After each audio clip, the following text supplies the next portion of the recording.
السلام علیکم ورحمۃ اللہ وبرکاتہ۔ بسم اللہ الرحمن الرحیم، الحمد للہ رب العالمین، والصلاة والسلام علی المبعوث رحمۃ للعالمین وعلی آلہ الطیبین الطاہرین واصحابہ الکرام المہتدین، اما بعد۔ آج کے درس میں ہم پڑھیں گے استحاضہ کے بارے میں۔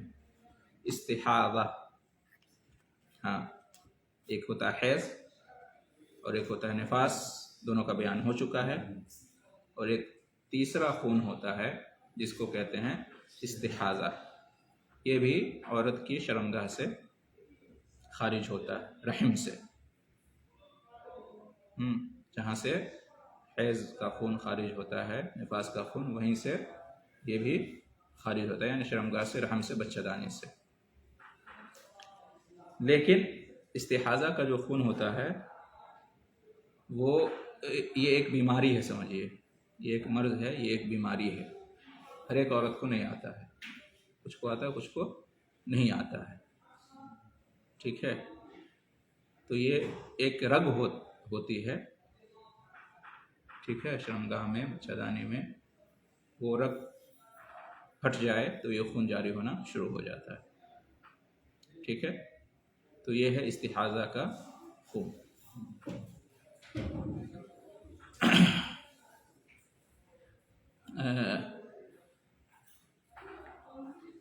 کچھ مسائل باقی تھے حیض کے، اور ہم لوگ استحاضہ میں داخل ہو گئے، اب یاد آیا۔ چلیے، استحاضہ سے پہلے 2 منٹ میں اس کو پڑھ لیتے ہیں۔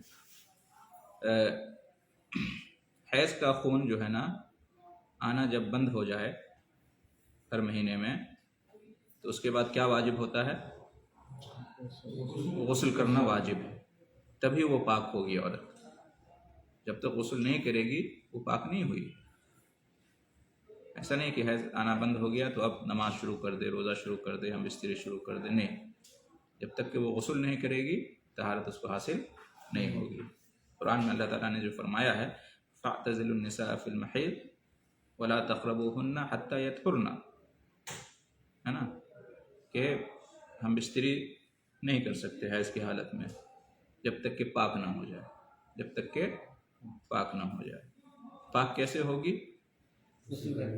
ہاں، اس کا 2 اسٹیپ ہے، ایک تو حیض کا خون آنا بند ہو جائے، اور دوسرے غسل کر لے، ٹھیک ہے۔ تو غسل کرنا واجب ہے طہارت کے لیے۔ اس کی دلیل نبی کریم صلی اللہ علیہ وسلم کا یہ فرمان ہے، جس میں آپ صلی اللہ علیہ وسلم نے فاطمہ بنت ابی حبیش سے کہا کہ دعی الصلاۃ قدر الایام التي كنت تحیضین فیہا ثم اغتسلی وصلی، کہ جن دنوں تمہیں حیض کا خون آتا ہے تو نماز کو چھوڑ دو، نماز کو کیا کرو؟ چھوڑ دو۔ جب یہ دن ختم ہو جائیں حیض کے، ثم اغتسلی، تو کیا کرو؟ غسل کرو، وصلی، اور نماز پڑھو۔ بخاری اور مسلم کی روایت ہے۔ تو اس میں غسل کرنے کا حکم آیا ہے، جب حیض کے خون آنے بند ہو جائیں تو غسل کرنے کا حکم دیا ہے نبی کریم صلی اللہ علیہ وسلم نے۔ اسی طریقے سے ایک دوسری حدیث ہے ام حبیبہ بنت جہش رضی اللہ عنہا سے، نبی کریم صلی اللہ علیہ وسلم نے بیان کیا کہ امکثی قدر ما کانت تحبسک حیضتک ثم اغتسلی، جتنے دنوں تک تمہیں حیض کا خون آتا ہے، ٹھیک ہے، ان دنوں تک تم رکی رہو، نماز روزے سے رکی رہو۔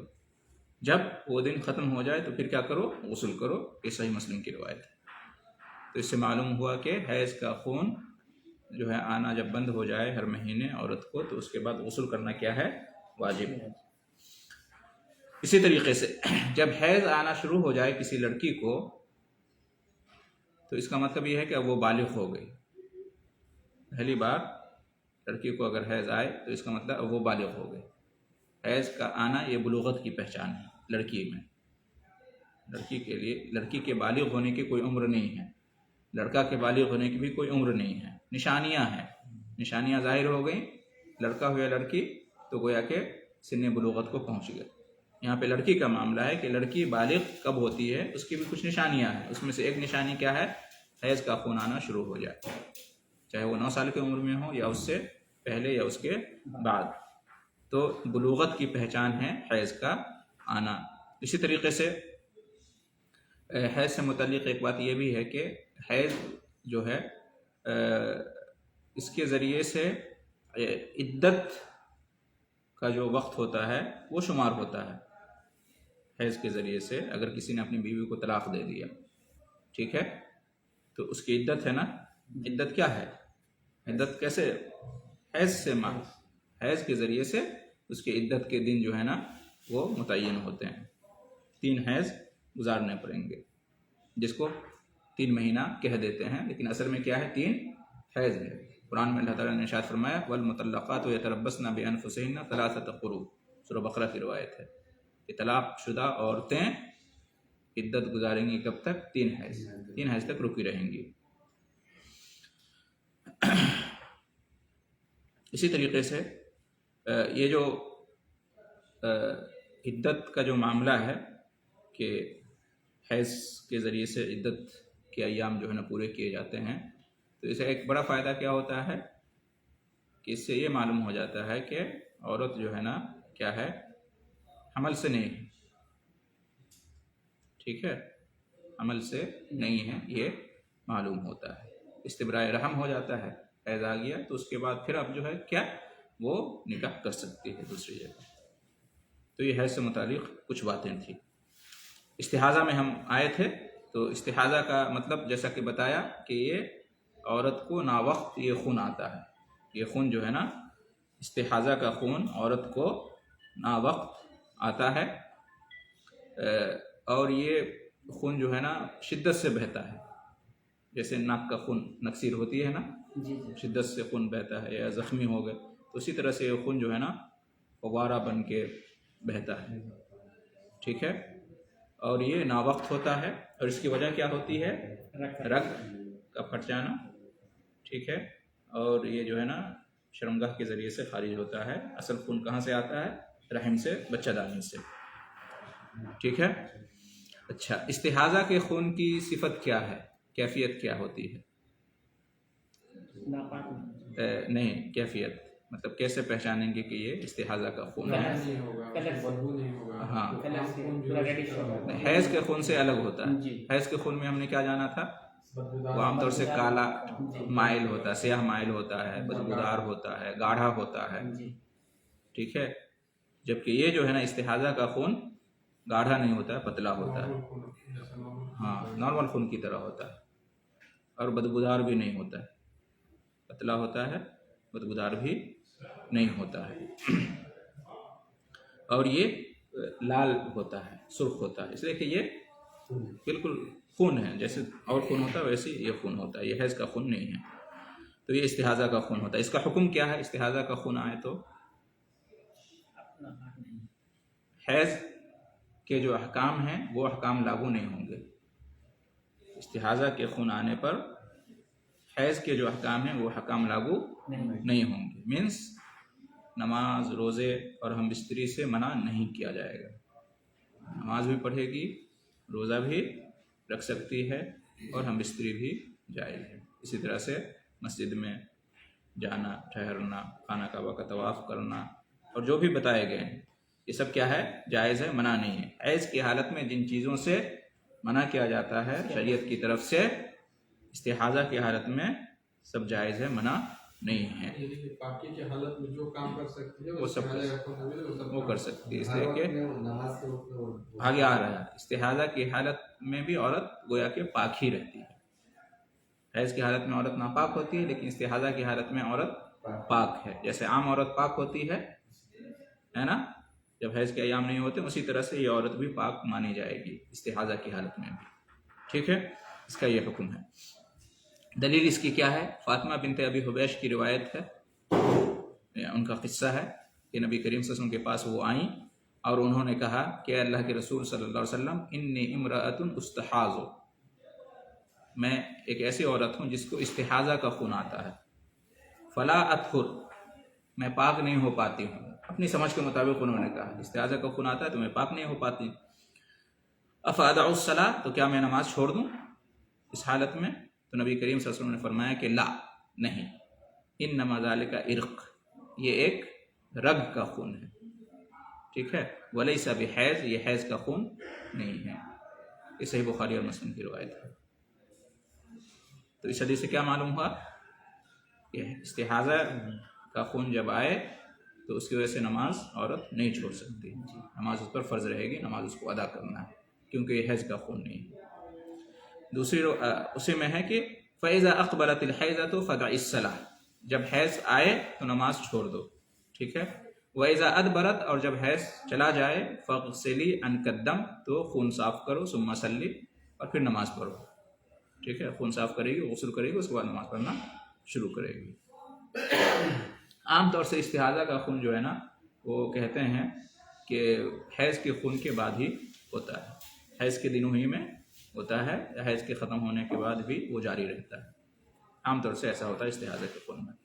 تو یہ دونوں حدیثیں ہیں اس بات کی کہ استحاضہ کی حالت میں عورت ناپاک نہیں ہوتی ہے، اور وہ سب کچھ کر سکتی ہے جو پاکی کی حالت میں عورت کرتی ہے. جب استحاضہ کا خون حیض کا خون آنا بند ہو جائے تو اس کے بعد غسل کرنا ہے، اور اس کے بعد استحاضہ کا خون آ رہا ہے تو کیا کرے گی؟ اپنی شرمگاہ کو دھوئے گی.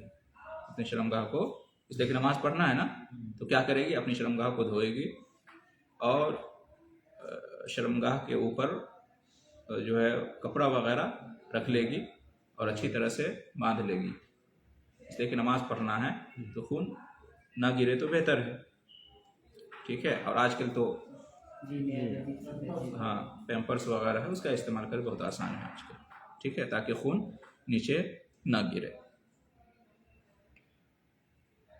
اس کے بعد کیا کرے گی؟ وضو کرے گی، اور وضو کر کے نماز پڑھے گی، ٹھیک ہے. کوئی علاج نہیں بیماری دوا ہوگا میڈیکل میں، نہیں علاج کا یہ ہوتا ہے جی ہوتا ہے ہوگا علاج.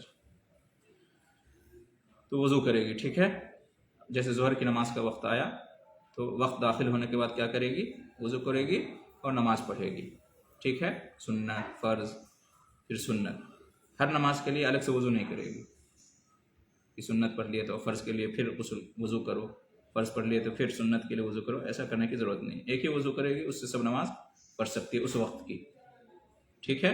پھر عصر کا وقت آئے تو اس وقت وضو کرے اور پھر نماز پڑھے، ٹھیک ہے. جی غسل کرنے کی ضرورت نہیں ہے. غسل بس ایک بار جب حیض کا خون آنا بند ہو گیا تو اس وقت غسل کرے گی. اس کے بعد جو خون آ رہا ہے وہ استحاضہ کا خون ہے، غسل کرنے کی ضرورت نہیں ہے، وضو کرے گی اور نماز پڑھے گی، ٹھیک ہے. اگر کسی کو یہ سب استعمال کرنے کے باوجود استحاضہ کا خون آتا رہے، گرتا رہے، بیماری کی شکل میں آپ کو جیسے کہ ابھی بتایا کہ پیمپر استعمال کرے گی، اگر پیمپر استعمال کرنے کے باوجود خون نکل رہا ہے تو کیا نماز نہیں پڑھے گی؟ بیماری تو پہلے سے ہے وہ، لیکن یہ اتنا زیادہ خون آ رہا ہے. ہاں بعض دفعہ تو جو ہے مطلب پیمپر استعمال کر لیے تو خون آ رہا ہے لیکن اپنا نیچے نہیں گر رہا. اس میں کیا ہے کہ استعمال کرنے کے باوجود یا کسی عورت کو دستیاب نہیں ہے پیمپر، کپڑے وغیرہ، تو خون جاری ہو رہا ہے، تو اسی حالت میں وہ نماز پڑھے گی. خون گرچہ جاری ہو رہا ہے، گر رہا ہے، نماز وہ پڑھے گی. اس لیے کہ فاتقوا اللہ ما استطعتم، ایک عام قاعدہ ہے، جہاں تک ہو سکے تم اللہ سے ڈرو. تو اس کے علاوہ کوئی چارہ نہیں ہے، کوئی انتظام نہیں، تو اسی حالت میں وہ نماز پڑھے گی.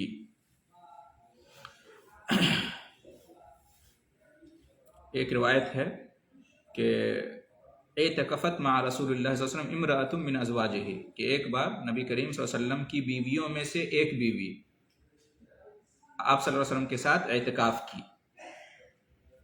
کی. فکانت تری الصفرۃ والحمرۃ والتست تحتها وهي تصلی، تو استحاضہ کا خون ان کو آ رہا تھا، ٹھیک ہے. کبھی یلو قسم کا تو کبھی لال قسم کا، یعنی بہت زیادہ اگر خون آ رہا ہے تو لال، اور کم آ رہا ہے تو یلو ٹائپ کا. اتنا خون آ رہا تھا کہ نیچے جو ہے نا تست کا لفظ آیا ہے عربی میں، تشت جس کو اردو میں کہتے ہیں، تھالی کوئی بھی چیز نیچے رکھنا پڑا، اور اسی حالت میں انہوں نے نماز پڑھی. اسی حالت میں انہوں نے وہی حالت میں نماز پڑھتی تھی. یہ صحیح بخاری کی روایت ہے، ٹھیک ہے. اچھا ایک دوسری روایت ہے ابو داؤد الترمذی کی، حمنا بنت جہش رضی اللہ تعالی عنہا آئی نبی کریم صلی اللہ علیہ وسلم کے پاس اور کہا کہ اللہ کے رسول صلی اللہ علیہ وسلم انی استحاض حیضۃ کبیرۃ شدیدۃ، مجھے بہت زیادہ استحاضہ کا خون آتا ہے، بہت زیادہ، بہت شدید. فما تری فیہا، تو آپ کیا حکم دیتے ہیں، میں کیا کروں؟ قد منعتنی الصلاۃ والصیام، نماز روزہ کا معاملہ ہے، میں کیا کروں؟